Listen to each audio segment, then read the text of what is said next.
ಸಂಸತ್ತಿನಲ್ಲಿ ಡಾಕ್ಟರ್ ಬಾಬಾ ಸಾಹೇಬರನ್ನು ಅವಹೇಳನ ಮಾಡುವ ಉದ್ದೇಶದಿಂದಲೇ ಅಮಿತ್ ಶಾ ಮಾತನಾಡಿದ್ದು, ಅದರ ವಿರುದ್ಧವಾಗಿ ಅದನ್ನು ಖಂಡಿಸಿ ಬಿಜಾಪುರ ಬಂದ್ ಕರೆ ನೀಡಲಾಗಿತ್ತು. ಅಹಿಂದ ದಲಿತ ಸಂಘಟನೆಗಳು, ಪ್ರಗತಿಪರ ಸಂಘಟನೆಗಳು ಬಂದ್ ಕರೆ ನೀಡಿದ್ದವು. ಆದರೆ ಇಂದಿನ ಹೊಸ ಬೆಳವಣಿಗೆಯಲ್ಲಿ ಕಾಂಗ್ರೆಸ್ನವರು ಅದನ್ನು ಮುಂದೂಡಲಾಗಿದೆ ಅಂತೇಳಿ ಹೇಳಿಕೆ ಕೊಟ್ಟಿದ್ದಾರೆ. ಇದು ಮೊದಲೇ ಸ್ವಾಭಿಮಾನಕ್ಕಾಗಿ ಈ ಕಾರ್ಯಕ್ರಮ ಬಂದ್ ಕರೆ ನೀಡಲಾಗಿತ್ತು ಮತ್ತು ಈಗ ಇವರು ಕಾಂಗ್ರೆಸ್ದವರು ಮುಂದೂಡಿದ್ದು ನಮ್ಮ ಸ್ವಾಭಿಮಾನಕ್ಕೆ, ದಲಿತ ಸಂಘಟನೆಗಳ ಮಹಾ ಒಕ್ಕೂಟಕ್ಕೆ ಧಕ್ಕೆಯಾಗಿದೆ. ಅದಕ್ಕಾಗಿ ನಾವು ಯಾವುದೇ ಪಕ್ಷದ ಗುಲಾಮರಲ್ಲ ಮತ್ತು ಯಾವುದೇ ಪಕ್ಷದ ಸಿದ್ಧಾಂತದ ಮೇಲೆ ನಡೆಯೋರಲ್ಲ. ನಾವು ನಮ್ಮ ಹಾರಾಟ ಏನೇ ಇದ್ರೂ ಸೈದ್ಧಾಂತಿಕ ನೆಲೆಗಟ್ಟಿನ ಮೇಲೆ ಮತ್ತು ಬಾಬಾ ಸಾಹೇಬ್ ಅಂಬೇಡ್ಕರ್ ಅವರ ವಿಚಾರಧಾರೆ, ಮಹಾತ್ಮ ಜ್ಯೋತಿಬಾ ಫುಲೆ, ಛತ್ರಪತಿ ಶಾಹು ಮಹಾರಾಜ್, ಅಣ್ಣಾ ಬಹುಸಾಟಿ, ಜಗಜ್ಯೋತಿ ಬಸವಣ್ಣ ಇಂಥ ಕ್ರಾಂತಿಕಾರಿ ಪುರುಷರ ವಿಚಾರಧಾರೆಗಳನ್ನು ಹೊತ್ಕೊಂಡು ನಾವು ಹೋರಾಟಗಳನ್ನ ಮಾಡೋರು. ಇದನ್ನು ನಾವು ಸಹಿಸೋದಾಗಲ್ಲ. ಯಾಕಂದರೆ ಹೇಳೋದೊಂದು ಮಾಡೋದೊಂದು. ಬಹುಶಃ ಅವರಿಗೆ, ಕಾಂಗ್ರೆಸ್ನವರಿಗೆ ಮನಮೋಹನ್ ಸಿಂಗ್ ಸಾಹೇಬರು ಏನು ನಮ್ಮನ್ನು ಅಗಲಿದ್ದಾರೆ, ಅದಕ್ಕೋಸ್ಕರ ಅವರು ಮುಂದೂಡಿರ್ಬೋದು.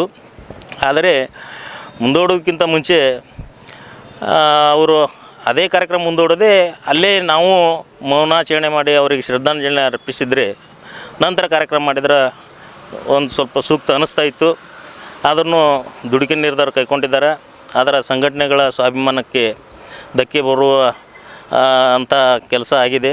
ಅದಕ್ಕಾಗಿ ನಾವು ಆ ಬಂದನ್ನು ದಲಿತ ಸಂಘಟನೆಗಳ ಮಹಾ ಒಕ್ಕೂಟ ಬಿಜಾಪುರದ ನಮ್ಮ ಹಿರಿಯ ನಾಯಕರಾದ ಅಣ್ಣ ಪರಶುರಾಮ್ ನಂಬುವರ ನೇತೃತ್ವದಲ್ಲಿ ಎಲ್ಲ ದಲಿತ ಸಂಘಟನೆಗಳು, ಭೀಮ್ ಆರ್ಮಿ ಇರಲಿ, ದಲಿತ ಸಂಘಟನೆಗಳ ವಿವಿಧ ಒಕ್ಕೂಟಗಳಿರಲಿ, ಎಲ್ಲ ಸಂಘಟನೆಗಳು, ಸ್ಪೆಷಲಿ ದಲಿತ ಸಂಘಟನೆಗಳು, ನಾವು ಎಲ್ಲರೂ ಇಲ್ಲಿ ಸಭೆ ಸೇರಿ ನಿರ್ಧಾರ ಮಾಡಿ SP ಸಾಹೇಬ್ರನ್ನ ಕೇಳಿದ್ದೇವೆ. ಆಮೇಲೆ ಇಲ್ಲಿಯ ಪೊಲೀಸ್ ಅಧಿಕಾರಿಗಳ ಜೊತೆಯಲ್ಲಿ ಮಾತಾಡಿದ್ದೇವೆ. ಈಗ ನಾಳೆ ಶಾಂತಿಯುತ ಬಂದ್ಗೆ ಅವರು ಒಪ್ಕೊಂಡಿದ್ದಾರೆ. ಅದರಂತೆ ಎಲ್ಲ ವ್ಯಾಪಾರಸ್ಥರು ಕೂಡ ನಾಳಿನ ಬಂದ್ಗೆ ಸಹಕರಿಸಲು ಅವರಲ್ಲಿ ಮನವಿ ಮಾಡ್ಕೊಳ್ತಾ ಇದ್ದೇವೆ. ಮತ್ತು ಏನೇ ಆಗಲಿ, ಬಾಬಾ ಸಾಹೇಬ್ ಅಂಬೇಡ್ಕರ್ ಅವರ ವಿಚಾರದಲ್ಲಿ ತಾರತಮ್ಯ ಆಗಲಿ ಅಥವಾ ದಿನಾಂಕ ಬದಲಾವಣೆಗಳಾಗಲಿ ಅಥವಾ ಬೇಕಾಬಿಟ್ಟಿಯಾಗಿ ಏನಾದರೂ ಕೆಲಸ ಮಾಡಿದ್ರೆ ದಲಿತ ಸಂಘಟನೆಗಳು ಸಹಿಸ್ಕೊಳ್ಳೋದಿಲ್ಲ.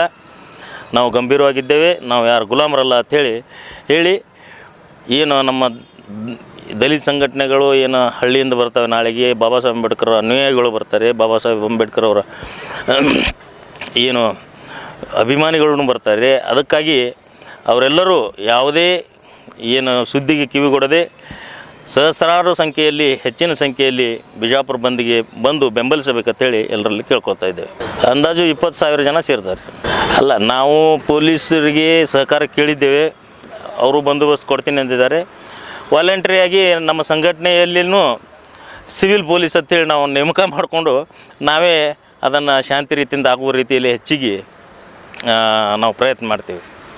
ಪ್ರತಿಭಟನೆ ಬಂದ ನಂತರ ಇದ್ದೇ ಇರ್ತೈತಿ. ಅದೇ ಆ್ಯಸ್ ಇಟ್ ಈಸ್ ಬಂದ್ ಕರೆ ಕೊಟ್ಟದ್ದೇ ಐತಿ, ಅದರದ್ದೇನು ಬದಲಾವಣೆ ಇಲ್ಲ, ಏನಿಲ್ಲ. ಬಂದ್ ಕರೆ ಐತಿ, ಬಂದ್ ಕರೆ ಮಾಡ್ತೀವಿ. ಯಾಕಂದರೆ ಅದನ್ನು ಬಂದ್ ಕರೆ ಕೊಟ್ಟದ್ದು ಅದನ್ನು ಯಾವುದೋ ದಿಕ್ಕಿಗೆ ಒಯ್ಯುವಂಥ ಕೆಲಸ ಆಗಿದೆ.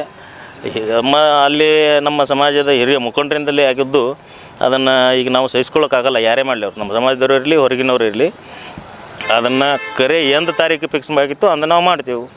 ಕಾಂಗ್ರೆಸ್ನವ್ರು ಅವ್ರದ್ದು ವಿಷಯ ಅವ್ರಿಗೆ ಬಿಟ್ಟಿದ್ದು. ಅಲ್ಲ, ಅವರು ಊಟದ ನಡೆದು ಇನ್ನೂ ತನಕ ಎಲ್ಲಿ ಸಂಸತ್ನಾಗೂ ಮಾತಾಡಿಲ್ಲ, ಎಲ್ಲಿ ಪಾರ್ಲಿಮೆಂಟ್ದಾಗ ಎಲ್ಲಿ ಮಾತಾಡ್ತಾರೆ ಅವರು ಮಾತಾಡಿದ್ರಂದ್ರೆ MP ಆಗಲ್ಲ ರೀ. ಹೀಗಾಗಿ ಮಾತಾಡೋರು MP ಆಗಲ್ಲ. ಅದಕ್ಕಾಗಿ ಅವ್ರು ಮಾತಾಡಲ್ಲ. ಅವ್ರು ಮಾತಾಡ್ತು ನಮಗೇನು ಬೇಕಾಗಿದೆ ರೀ. ಅಲ್ಲ, ಈಗ ಅಯೋಗ್ಯರನ್ನು ನೀವು ಧ್ವನಿ ಎತ್ತಿರಿ ಅಂತ ಕೇಳೋರು ನಾವಲ್ಲ. ನಮ್ಮ ಯೋಗ್ಯತೆ ಏನದ ನಾವು ದೇಶಕ್ಕೆ, ಸಮಾಜಕ್ಕೆ ತೋರಿಸ್ತೀವಿ. ಎಲ್ಲರಿಗೂ ಕ್ರಾಂತಿಕಾರಿ ಜೈ ಭೀಮ್. ನಾಳೆ ಹೆಚ್ಚಿನ ಜನಸಂಖ್ಯೆಯಲ್ಲಿ ಸೇರಬೇಕು. ಯಾವುದೇ ಕಾರಣಕ್ಕೂ ನಾಳೆ ಪ್ರತಿಭಟನೆಯನ್ನು ಕ್ಯಾನ್ಸಲ್ ಆಗಲ್ಲ.